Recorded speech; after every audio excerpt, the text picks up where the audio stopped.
ناظرین، اللہ کے نبی حضرت یعقوب علیہ السلام کی موت کے فرشتے حضرت اسرائیل علیہ السلام سے گہری دوستی تھی۔ ایک دن جب ملک الموت آئے تو حضرت یعقوب علیہ السلام نے پوچھا کہ کیسے آئے ہو؟ ملک الموت نے کہا ملاقات کے لیے آیا ہوں۔ حضرت یعقوب علیہ السلام نے فرمایا اے ملک الموت، مجھے آپ کو ایک خاص بات کہنی ہے کہ جب میرا وقت وفات قریب آئے تو مجھے پہلے بتا دینا، یعنی مجھے قاصد کے ذریعے خبر دے دینا۔ لہٰذا ملک الموت نے وعدہ کر لیا کہ موت سے پہلے قاصد روانہ کروں گا۔ جب حضرت یعقوب علیہ السلام کا آخری وقت آیا تو حضرت اسرائیل علیہ السلام خود آ گئے۔ تو حضرت یعقوب علیہ السلام نے فرمایا آپ نے تو وعدہ کیا تھا کہ میں پہلے قاصد بھیجوں گا، لیکن آپ خود آ گئے۔ حضرت اسرائیل علیہ السلام نے فرمایا میں نے قاصد روانہ کیے تھے۔ حضرت یعقوب علیہ السلام نے پوچھا کون سے قاصد آپ نے بھیجے تھے؟ حضرت اسرائیل علیہ السلام نے فرمایا میں نے 3 قاصد آپ کو بھیجے۔ پہلا قاصد یہ تھا کہ آپ کے سیاہ بال سفید ہو گئے، پھر دوسرا قاصد کہ بدن سے چستی اور توانائی ختم ہوئی، اور تیسرا قاصد کہ آپ کا بدن جھک گیا۔ کیا یہ میرے تینوں قاصد آپ کے پاس نہیں آئے؟ پیارے دوستو، اسی طرح ہر انسان کے پاس کوئی نہ کوئی نشانی ضرور بھیجی جاتی ہے، لیکن غفلت کی بنا پر انسان ان نشانیوں پر غور نہیں کرتا۔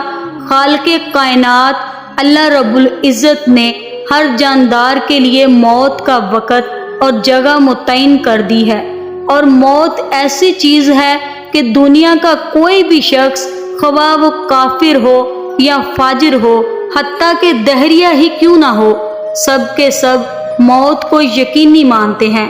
بڑی بڑی مالی طاقتیں اور مشرق سے مغرب تک قائم ساری حکومتیں موت کے آگے عاجز اور بے بس ہو جاتی ہیں۔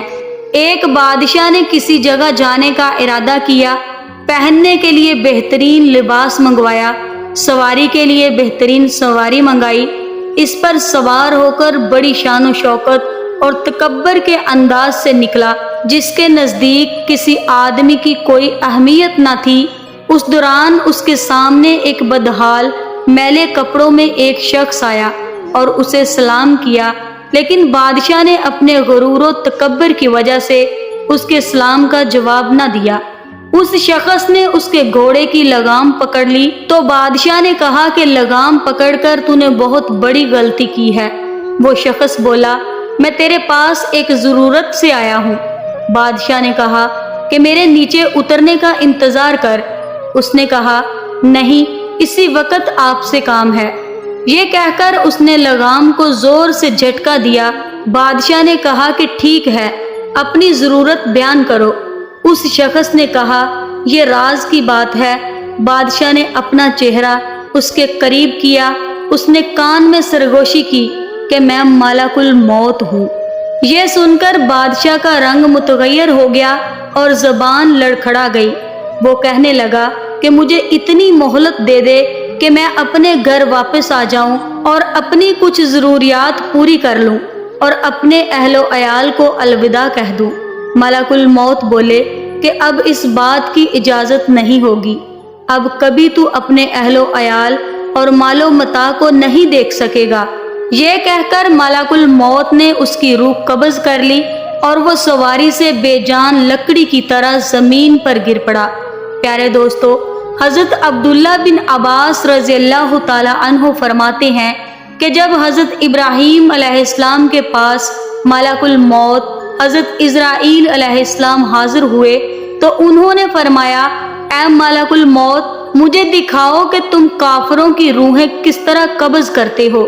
ملک الموت بولے اے ابراہیم علیہ السلام، آپ اس وقت کی میری حالت کو دیکھ نہیں سکیں گے۔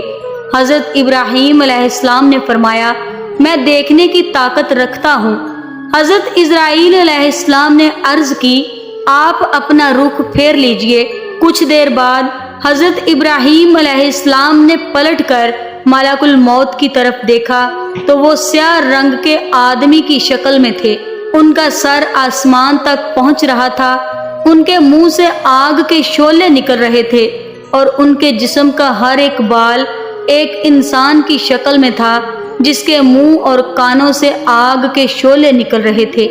حضرت اسرائیل علیہ السلام کی یہ حالت دیکھ کر حضرت ابراہیم علیہ السلام پر غشی طاری ہو گئی۔ کچھ دیر بعد افاقہ ہوا اور اس عرصے میں ملک الموت علیہ السلام اپنی پہلی صورت میں آ چکے تھے۔ حضرت ابراہیم علیہ السلام نے فرمایا، اے ملک الموت، اگر کافر کو موت کے وقت آپ کی صورت دیکھنے کے علاوہ کوئی اور غم یا آزمائش نہ بھی پہنچے تو یہی اس کے لیے کافی ہے۔ اب مجھے یہ دکھاؤ کہ تم مومن کی روح کس طرح قبض کرتے ہو۔ حضرت اسرائیل علیہ السلام نے عرض کی، اپنا رخ پھیر لیجئے۔ حضرت ابراہیم علیہ السلام نے اپنا رخ پھیر لیا اور کچھ دیر بعد جب ملک الموت کی طرف دیکھا تو سفید کپڑوں میں ملبوس انتہائی خوبصورت چہرے والے انسان کی صورت میں موجود تھے۔ حضرت ابراہیم علیہ السلام نے فرمایا، اگر مومن آپ کی صورت کے علاوہ کوئی اور آنکھوں کی ٹھنڈک یا کرامت نہ بھی دیکھ سکے تو یہی اس کے لیے کافی ہے۔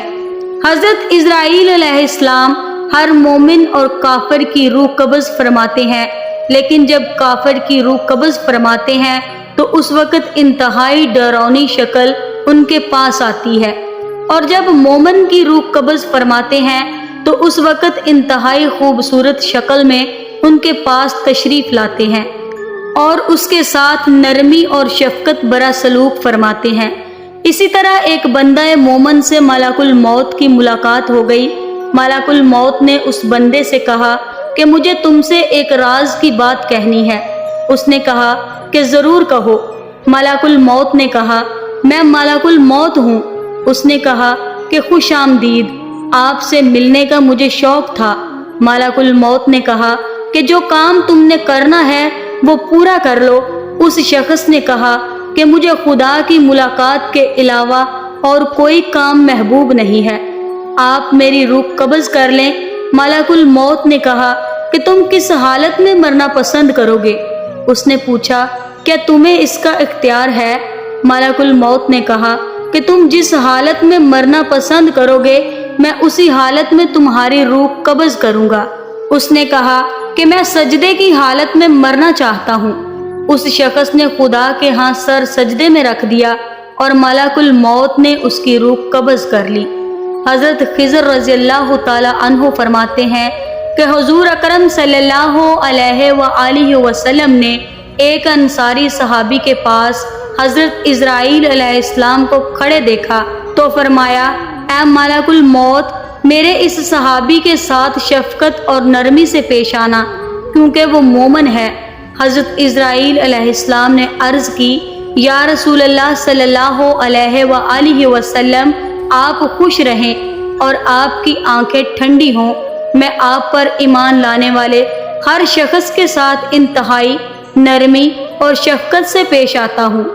اسی طرح ایک اور روایات میں ہے کہ ملک الموت حضرت سلیمان علیہ السلام کی مجلس میں آئے اور ان کے ساتھیوں میں سے ایک کو گھورنے لگے۔ جب مجلس برخاست ہوئی، اس شخص نے حضرت سلیمان علیہ السلام سے پوچھا، یہ کون شخص تھے جو مجھے اس طرح گھور رہے تھے؟ حضرت سلیمان علیہ السلام نے جواب دیا، یہ ملک الموت تھے۔ یہ بات سن کر وہ شخص بے حد گھبرا گیا اور کہنے لگا، شاید وہ میری روح قبض کرنا چاہتے ہیں۔ حضرت سلیمان علیہ السلام نے دریافت کیا، تم کیا چاہتے ہو؟ اس شخص نے جواب دیا کہ میں چاہتا ہوں کہ آپ ان سے مجھے بچائیں اور ہوا کو حکم دیں کہ وہ مجھے اڑا کر کہیں دور لے جائے۔ آپ علیہ السلام نے ایسا ہی کیا۔ تھوڑی دیر بعد ملک الموت دوبارہ مجلس میں حاضر ہوئے تو حضرت سلیمان علیہ السلام نے پوچھا کہ تم میرے ملا صاحب کو کیوں گھور رہے تھے؟ حضرت جبرائیل علیہ السلام نے فرمایا کہ مجھے اس شخص کو آپ کی مجلس میں دیکھ کر حیرت ہو رہی تھی، کیونکہ خدا تعالیٰ سے مجھے اس شخص کو ہند کے فلاں علاقے میں روح قبض کرنے کا حکم ملا تھا، مگر وہ آپ کی مجلس میں تھا۔ مگر جب میں اس کے علاقے میں پہنچا تو وہ وہاں موجود تھا جہاں میں نے اس کی روح قبض کر لی۔ حضرت حسن بصری فرماتے ہیں